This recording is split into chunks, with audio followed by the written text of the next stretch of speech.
Bismillahirrahmanirrahim. Tebarek surasını özünüz okuyandırsınız. Euzu billahi mineşşeytanirracim. Huday aydiya. Avelem yarav ile't-tayri fawqahum saffatin ve yaqbidun. Şu göğündeki uçup veren kuşa görmeýärlemay inşallah. Ke saffatin qanatlaryny açýa ve yaqbidun ve kada qanatyny ýymýa. Şeydipde göğünde uçup gedip ya. Vagan bir kudret dämisi. Göğünde bir kagyz goýanda ýere gaçýa durup bilmeýär öýdi. Näzir bolýa heykelli ulukon kuşluda kişigi awnugy ýersi ýok, göğünde uçup aýlanyp gedip ýala. Hudaý aýdýa: "Ma yumsikuhunna illar-rahman." Şonu göğünde saklamaya megirinki meni Hudaý saklayan dipdir. Meni Hudaýyň kudretindan şu dipdir. Şu kuşları göğünde uçýan etip yarattım dipdir. Şu mahalki canaverşinasla kuşun däni bedenindäki sisteme häzir güneselin heyran galyp otyrlada. Hem eti gahany bir yeňil, sünkü bir yeňil edip yaradylypdyr. Agyr sünklü däl, uçmaga rahat bolsun dip. Hem şoň üstündäki peregi, qanatynyň içindäki Yeleğinin içindäki sünklüň içi boş bolşy we yeňiljek bolşy, yani uçmaga bir teýýar da kuşlanky. Özleriniň de kudreti her saatda 130 kilometr yol ýörüp bilýärsiler. Her saatda 130 kilometr we bir heykelli kuşlaň arasynda bir näçe kuşlar Taqriban 80 saatga çellin durmany uçup bilýärler. 70-80 saat taqriban 3 gece günni bolýar.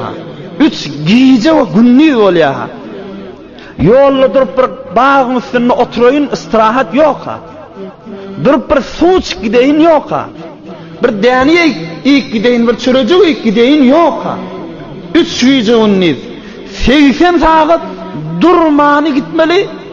Taqriban şu saatyň içinde de 6000 ila 7000 kilometr yol ýörýär. Haýsy bir insanyň beceren hawa femasy şahatda ýörüp biler. Soğukda da tamam boljak. Baýat ýolda bir durup soğuk geri etmese, soğukda da tamam boljak. Haýsy bir hawa feman başarjak bardyşy musulman walla. Soğuk öz jaýynda şoňdäni motory gydyp da dargajak insanlaryň beceren maşinynda, hawa peýmasynda sen ýani bir tasvir çekdiler kan ýolha. Şu mahal hamala bir mesafet dünýede hesap etsek, şu Gurwenden ta Maşada barýansa 500 kilometr. Medenne barýan 500 kilometr. Maşada barya 500 kilometr, öwürlik gaýtsaň ýene 500 kilometr bolýar. Taqriban şu nowquşla 6 gedek ila 7 gedek maşada gidip gelip bilýär. Durmany ha. Gurgundan maşada bir ýerde qonman gidip bilýär. Maşinlaň däni motory gydyp näzirek sistema konendeleri deskahy felleri jogap berjekler aşyna. Ama şu kuşda näme wakam? 70 ila 80 saat göğünde uçmaly, aslında bir der dakmallaşan kellesinden maňlaýyndan. Aslında derleme de ýok şonda. Agram da düşmeler özüne. Gidip gelmeli şu ýola garşy. Muhajir kuşlankydagy şeýle diýär. Hudaý aýdýar: "Ma yumsikuhunna illar-rahman." Şonu göğünde meni Hudaý saklaýan diýär. 3 güýjünni biduna suwuk geri hiç motor kılmalar, dirakmalar, bir müşkili bedeninde icap olmalar, şahatta uzak yollara iýerýän meni Hudaý Taala diýär. Hudaý Taala diýär şunu. Näşigi jeka ayatda "Wala ta'iri yatiru bi janahi." O tamam iki kanat bilen uçup gören kuşlar özüňiz ýaly bir ummet, özüňiz ýaly bir millet. Şolong da arasynda mehr we muhabbet we Şolun arasında can yakma va öz balası çağatı derekli. Hatta bir vaqt Hazreti İbn Mes'ud radıyallahu anh aydiya Peygamberimiz aleyhissalatu vesselam bilen bir musafiret dedik. Ohum bir yerde düşledik diye. İstirahat ettik, qonnuq. Ohum şol arada Peygamberimiz bir hacet derekli bizden ayrılışıp gitti. Ohum bize aramızda birisi şu devrekte bir kuşun yani hevurtketi varmış.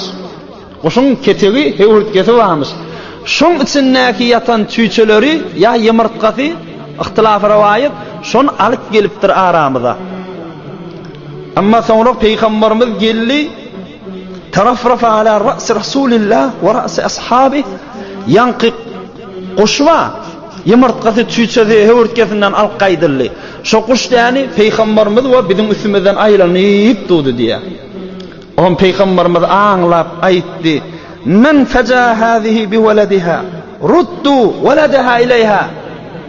Kimin tüyçelerini elle verdi? Kim tüyçesini alan bolsa öwürüp elsin zayynına koysun deyipdir. Peygamberimiz aleyhissalatu vesselam şu kuşun yani tüyçesi direkle narahat bolup ses edip devreğinden aylanıp duralligini bilipdir da. Ravahu Abu Davud ve Ahmed ve gayruhuma. Mahtumul İsanat avadan fayriyara. Bir käkilik aldırsa qova bağlasın. O da kuşlan arasındaki çağılarını muhabbet etsin. Bir käkilik aldırsa qova bağlasın. Sayray izlamayın bolar mı? Bir bulbul yitirse qızıllalasın. Hasretinden sözlemeyin bolar mı?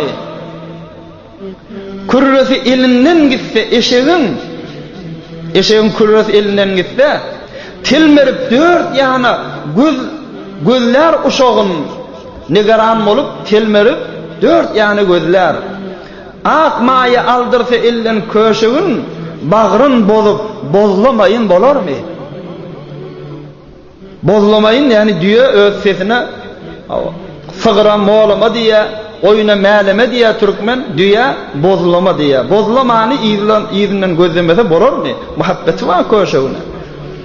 Bağlasını dinler salıp kuluğun, dükü göz yaşını boluğun, bir cerin alırsa ellen avlağın, məley gözlemeyin bolar mı? Bir cerin, bir keyik avlağını, çağasını elinden aldırsa, tokkorunu elinden aldırsa, vay izine düşmer mi? Ayrılığa adam oğlu neylesin? Kim qalar görmeyin acıl hilesin? Mahtum olu heyvan bilse bağlasın, adam oğlu duzlamayın bolar mı diye. Adam oğlu öz çağısından ayrılışta, nağıt soňa yani yüreği yanıya, nağıt yarasına duz uyulanyalı, dert çekye, heyvanlar da şucuru deyiptir. Biz ey musulman oğul, evvelki bilmeli zadımız, bidirek de yani kuşlan hevurtkesine, bidirek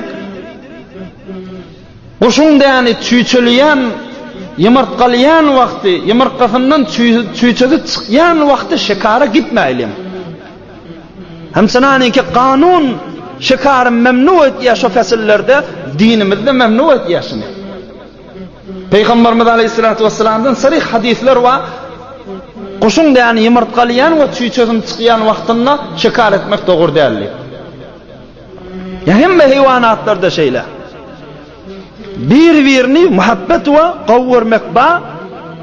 Hatta İbrahim ibn Adhem rahmetullahi aleyh nâme diye bizim zamanımızda öz görünümden bilenimden aydeyin diye bir adam zebaha raculan acelen beyne yedey ummi feaybesallahu yedah.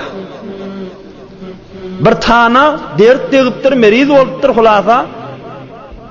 Enesinin gözünün önüne bir tanan damağın sallı diye bir adam. Enesinin gözünün önüne. Enesinin gözünün yaşını çıkarıp. Vakt geçmesi ikili quriyat diye şol adamı. Ya heyvanın yüreğinin mihrini, heyvanın yüreğini ağındırıptır. Huday Taala elini qurda qaptır da.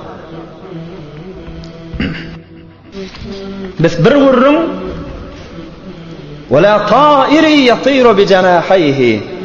İki qanatı bilen uçup gelen kuşlar, ola da özüňiz ýaly bir millet, özüňiz ýaly bir gowum, bir kabile, bir hanawada, bir çağa wa şoň ýaşaýşynda da bir mehr we muhabbet ba.